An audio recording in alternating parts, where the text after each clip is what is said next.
Wycoller Village. Today, as part 2 of my Pendle Hill series, I thought I would tell you about a place I used to visit sometimes as a child. It is a very small village called Wycoller, not far from Pendle Hill in the county of Lancashire, England.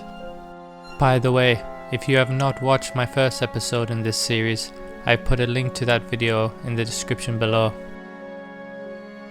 The area in and around Wycoller is steeped in history and folklore.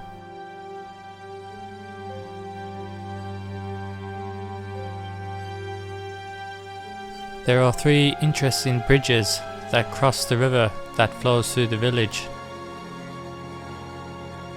The first of these bridges is Packhorse Bridge, that dates to around the 13th century and is the main bridge that people still use today.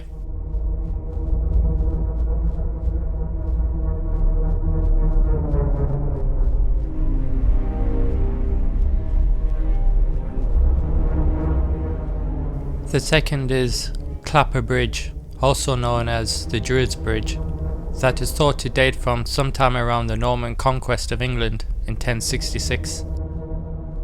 Finally, there is Clam Bridge, that was probably the first bridge created in this area, which historians think date back to the Iron or Bronze Age 6,000 years ago, and is today listed as an ancient monument in England.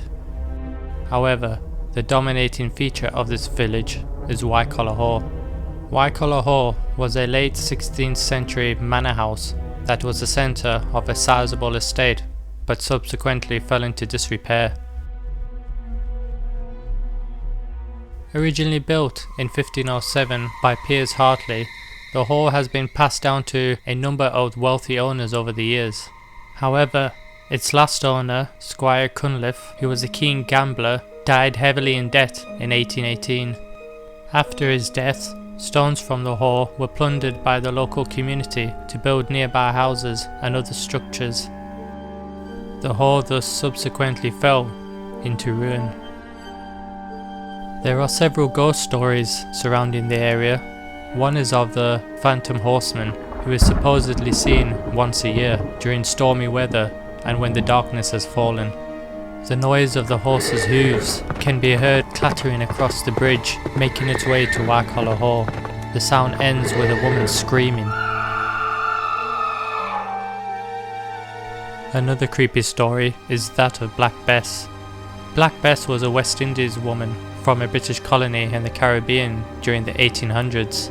The owner of Waikolo Hall during this time had married Black Bess in the West Indies, but on the voyage back to England, he had a change of heart to the suitability of the marriage, so he threw Black Bess overboard, where she drowned.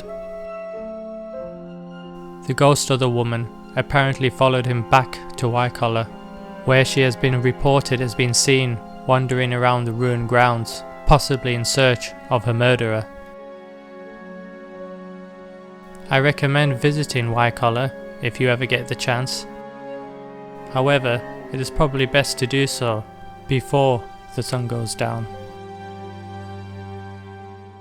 Thanks for watching episode 2 of the Pendle Hill series, and I hope to see you around in the future for more. Twixt Burnley and Clitheroe, Whalley and Combe, where Hodder and Ribble's fair waters do meet, with barley and downham content at thy feet.